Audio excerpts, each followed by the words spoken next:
Islam muncul di abad ke-7, lalu di abad ke-1 sampai ke-6. Kemana Allah Subhanahu wa Ta'ala? Baban bertanya, aku menjawab. Assalamualaikum sehat-sehat kita. Jadi pertanyaan seperti ini sering juga muncul dari kawan-kawan sekelas Baban. Dan sesungguhnya pertanyaan ini menunjukkan bagaimana kalian mengenali Tuhan kalian. Dan dari jawabanku ini, dengarkan, akan kujelaskan bagaimana aku mengenali Tuhanku. Sebagai aku umat Islam, insya Allah ini mewakili kawan-kawan seiman aku. Ya, Allah Subhanahu wa Ta'ala itu Allah yang maha suci dan maha tinggi. Subhanahu wa Ta'ala artinya maha suci, maha tinggi. Dialah yang... Assalamualaikum warahmatullahi wabarakatuh. Halo kawan-kawan semua, selamat datang kembali di channel Mas Asikin Official. Gimana kabar kalian? Semoga sehat-sehat selalu di sana ya. Nah kawan-kawan, hari ini saya tertarik banget ya untuk membuat atau mereaksi sebuah video yang lagi ramai dan viral dari channel Mu'alaf Story. Di video ini ada seseorang wanita mu'alaf yang menjawab berbagai komentar pedas dan pertanyaan kritis dari netizen seputar keputusannya masuk Islam, konsep ketuhanan, sampai perbandingan ayat-ayat kitab suci. Jawaban-jawabannya itu terkenal lugas, pakai analogi yang unik dan sering bilang masuk ya. Nah, penasaran kan gimana cara beliau menanggapi hujatan dengan cara yang cerdas dan santai? Yuk, langsung aja kita tonton dan reaksi bareng-bareng video yang satu ini ya. Jangan di skip ya. Mari kita simak bersama-sama. Tapi yang belum subscribe channel ini silahkan subscribe dulu ya, biar channel ini semakin berkembang dan memberikan manfaat untuk kita semua, terutama teman-teman yang beragama muslim di Indonesia dan seluruh dunia. Oke, kita langsung ke videonya. Dibayar berapa Mbak? Burawan Dibayar Lapas berapa berkomentar katanya? menanggapi. Assalamualaikum sehat-sehat kita. Dibayar untuk menjadi Islam maksudnya? Jadi sepanjang aku Kok dibayar? 11 tahun ya di dalam Islam, belum pernah ada kulihat Oh, saya dari mengajak lahir umat ini itu agar jadi login Islam. ke dalam agama Islam dengan cara bayar-membayar Kalau dibayar udah berapa atau juta? kasih hadiah, contohnya berapa miliar sembako saya. gitu ya. Tapi di luar sana banyak itu, bahkan dari door to door, ketuk-ketuk pintu, kasih amplop itu terjadi, kulihat itu dan nyata. Iya betul sekali Kak. Yang terjadi saat ini bahkan fenomenal ya. Justru tidak ada lagi yang repot-repot islamisasi, enggak.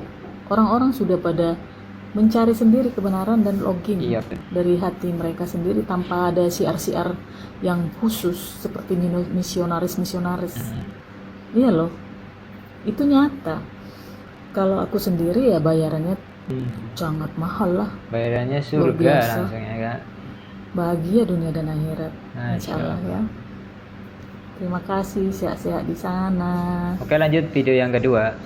Islam muncul di abad ke-7, lalu di abad ke-1 sampai ke-6. Kemana Allah Subhanahu wa Kemana Ta'ala? Allah Subhanahu wa Baban Ta'ala? bertanya, aku menjawab. Assalamualaikum sehat-sehat kita. Jadi pertanyaan seperti ini sering juga muncul dari kawan-kawan sekelas Baban. Dan sesungguhnya pertanyaan ini menunjukkan bagaimana Iya. kalian mengenali Tuhan kalian. Dan dari jawabanku ini, dengarkan, akan kujelaskan bagaimana aku mengenali Tuhanku. Sebagai aku umat Islam, insya Allah ini mewakili kawan-kawan seiman aku. Ya, Allah Subhanahu wa Ta'ala itu Allah yang maha suci dan maha tinggi. Subhanahu wa Ta'ala artinya maha suci, maha tinggi. Dialah yang awal dan yang akhir, dialah yang zahir dan yang batin, dia yang maha mengetahui. Al-Hadid ayat 3. Jadi tidak terbatas ruang, waktu dan gerak. Kenapa kalian selalu mempertanyakan kemana abad pertama Ya, sampai mungkin dikiranya ke-6? Islam Itu agama yang selalu. baru mungkin ya. Gak pernah bertanya contohnya di mana abad ke-13 sebelum Masehi, itu gak pernah. Karena kenapa? Karena Tuhan yang kau kenal itu Iya. startnya di abad pertama. Betul itu Kakak. Pernah Betul. terbatas ruang juga, waktu juga, gerak juga, ya kan? Iyalah namanya manusia kan gitu. Namanya juga Tuhan jadi manusia yang Betul, mengalami betul. proses, ya maklum-maklum aja kita gitu ya kan. Jadi alangkah baiknya kalian yang satu perahu di sana berembuk dulu, sudah 2000 tahun ini belum kelar-kelar ya. Pintar Kakak. Islam muncul, kata Islam di abad ke-7. Akan tetapi ajaran ini, monoteisme ini, berserah diri kepada satu Tuhan ini sudah ada sejak Nabi Adam alaihi salam. Jadi ajaran ini Yap. sama tujuannya agar manusia itu kembali ke fitrah, hanya berserah kepada Sang Pencipta itu.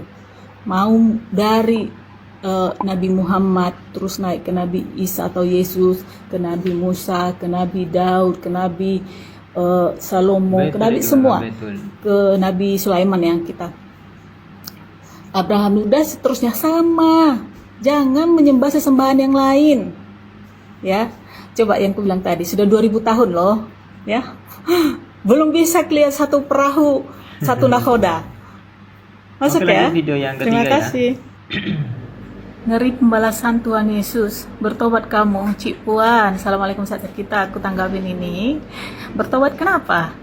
Karena aku selalu menjawab semua pertanyaan ataupun komentar-komentar dengan penuh kelembutan dan kasih sayang. Mau komentar menghujat, mencaci, menghina, bahkan memfitnah pun kubalas dengan penuh kelembutan. Bertobat dari situ. Atau karena aku telah mengikuti apa kata Yesus, bahwa hidup yang kekal itu hanya mengenal satu Allah yang benar, dan Yesus Kristus itu adalah yang diutus. Bertobat dari situ. Jadi kalau kau bilang ngeri pembalasan si Tuhan Yesus, berarti kau nggak mengenal Yesus. Beliau pernah mengatakan, kasihilah musuhmu dan berdoalah pada mereka yang menganiaya kamu, katanya. Musuh aja disuruh dikasihani, masa ada ngeri-ngeri? Yang ngeri itu pembalasan Tuhannya Yesus. Ya, Tunggu bukan, kau, tunggu giranmu Oke, coy. lanjut video yang Masuk ya. keempat. Pahami dululah apa itu sebenarnya buah larangan yang buat Adam dan Hawa jatuh ke dalam dosa. Karena kalau kau sudah mengerti itu sebenarnya, kau sendiri akan bisa menyimpulkan ajaran agamamu menyimpang, kau bilang kan, Ge? Assalamualaikum sahabat kita, aku menanggapi. Jadi alhamdulillah aku sudah memahaminya dengan sangat baik kedua ajaran agama ini. Untuk itulah aku memilih Islam dengan yakin dan teguh, dan insya Allah bisa aku pertanggungjawabkan. Jadi dari kisah jatuhnya manusia ini ke dalam dosa, justru banyak kutemukan cacatnya kemahaan Tuhan di ajaran yang lama. Yang pertama, sesaat setelah Adam memakan buah terlarang, apa yang dilakukannya? Sembunyi dia, ketakutan. Cik. Tuhan datang, carian. Adam, di manakah engkau? Katanya. Cacat kemahatauannya. Ya kan? Yang kedua ini paling penting.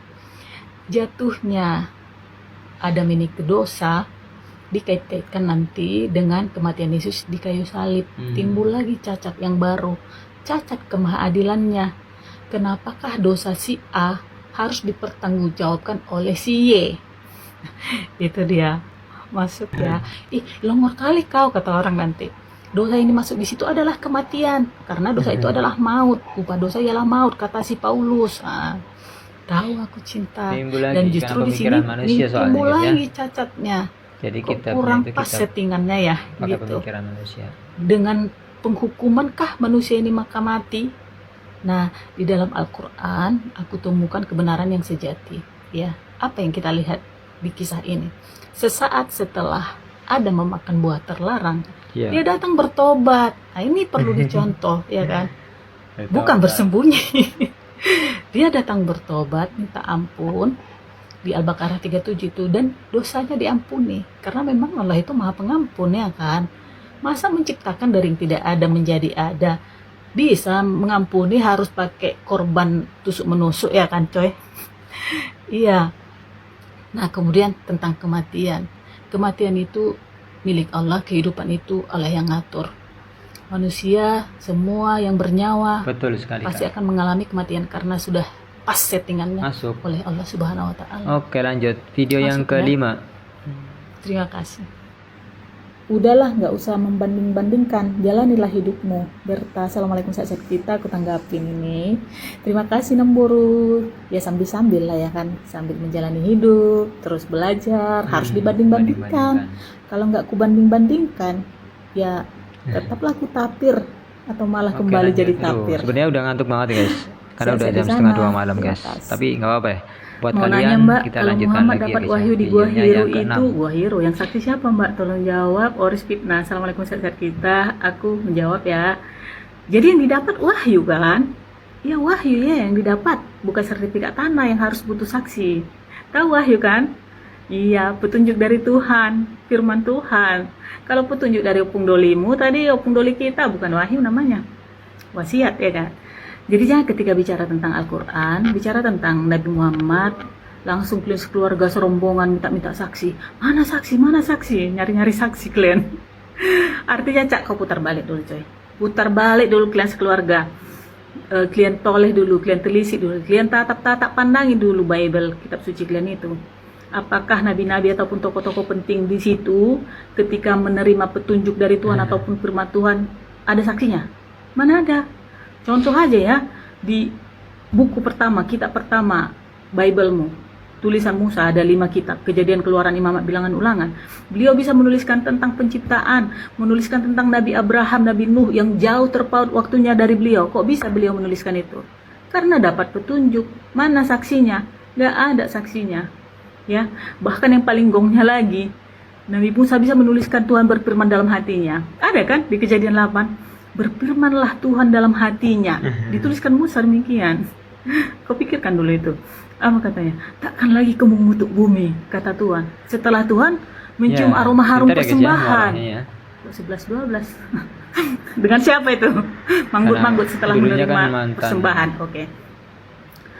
Yeremia juga seperti itu. Nabi Yeremia berfirman Tuhan sama dia, janganlah kau mengatakan aku masih muda. Pergilah kepada siapapun kau kuutus, kata Tuhan. Siapa saksinya? Gak ada, tapi beliau menuliskannya kan. Yehezkiel, yang paling gong lagi, Yehezkiel 23. Datang firman Tuhan padaku, kata Yehezkiel, ada 2 perempuan anak dari seorang ibu, kakak beradik kan, bersundal-sundal di Mesir.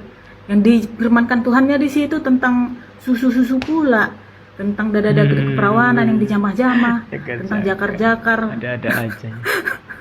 Yang sebesar jakar keledai yang menimbulkan aroma-aroma di rahim. Kalah itu cemana firman Tuhan itu kepada Yehezkiel. Siapa saksinya itu?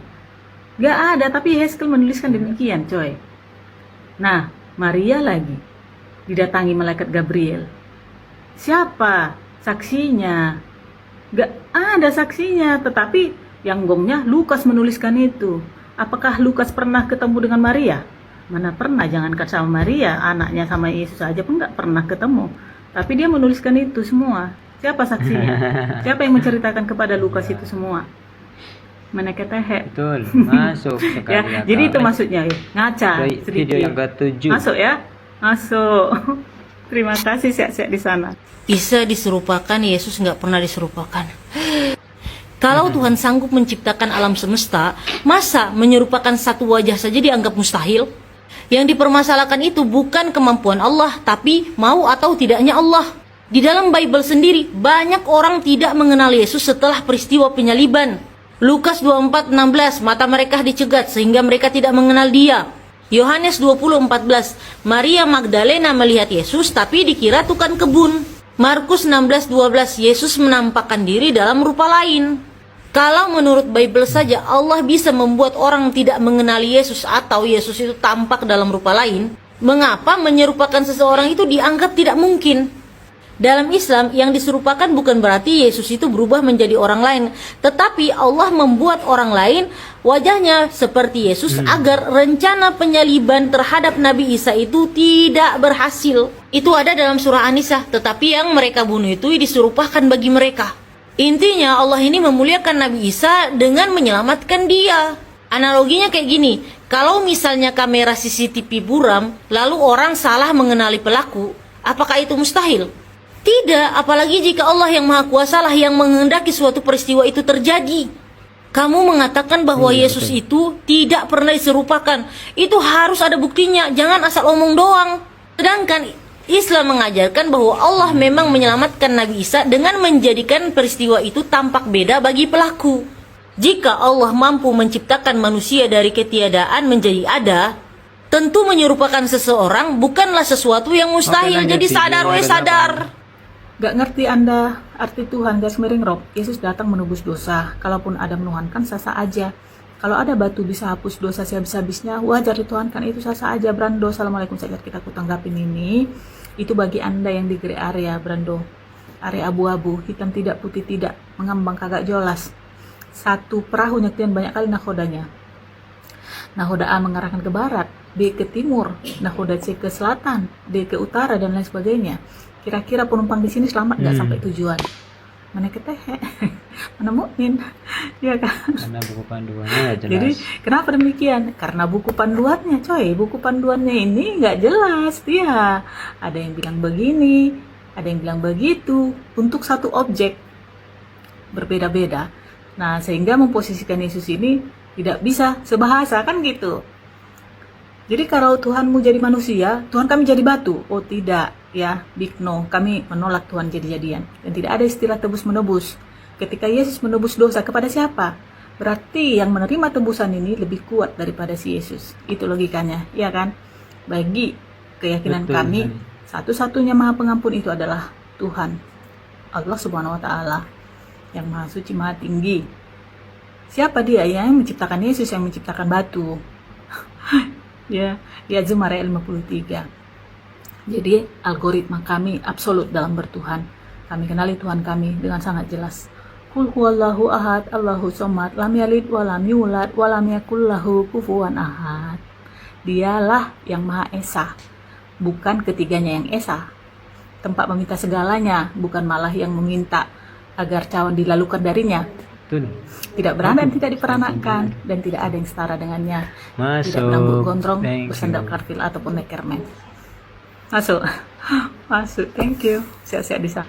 Masya Allah, itu dia tadi guys ya, beberapa video kompilasi teman-teman muslim, terutama mu'alaf ya, yang menjawab pertanyaan-pertanyaan yang sangat-sangat absurd, yang sangat jebakan ya, dari para oten-oten yang tidak bertanggung jawab ya teman-teman ya.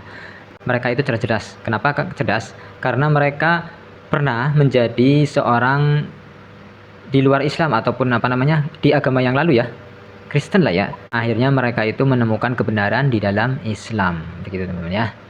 Oke, jadi demikian dulu video kita kali ini. Semoga bermanfaat. Jangan lupa bantu channel ini berkembang dengan cara subscribe channel ini, dan bantu video ini juga berkembang dan tersebar lebih luas lagi, agar bisa menjadi pahala jariah buat teman-teman semuanya, buat kita semua, dengan cara like, komen, dan share ke media sosial teman-teman semuanya. Oke, jadi kita tutup saja guys ya video kita kali ini. Sampai jumpa di video berikutnya. Wassalamualaikum warahmatullahi wabarakatuh.